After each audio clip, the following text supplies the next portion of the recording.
हे दृश्य आहे शरद पवार यांच्या उरळी कांचन येथील प्रचार सभेचं। सध्या देशात आणि राज्यात लोकसभा निवडणुकीची रणधुमाळी सुरू आहे। महाराष्ट्रातही प्रचार सभांचा धडाका सुरू आहे। भाजपनं 45+ नारा दिलाय, तर शरद पवारही मैदानात उतरलेत। ठिकठिकाणी त्यांच्या सभा सुरू आहेत। त्याचप्रमाणे काल त्यांनी शिरूर मतदारसंघाचे उमेदवार अमोल कोल्हे यांच्या प्रचारार्थ जाहीर सभा घेतली। शिरूरमध्ये अमोल कोल्हे विरुद्ध आढळराव पाटील यांच्यात लढत होतीये।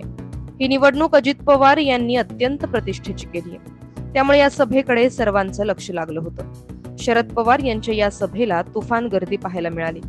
शरद पवार यांच्या भाषणानंतरचा व्हिडिओ सध्या सोशल मीडियावर व्हायरल होतोय। प्रचंड जनसमुदायानं मोबाईलची टॉर्च लावत शरद पवार यांना पाठिंबा दर्शवला।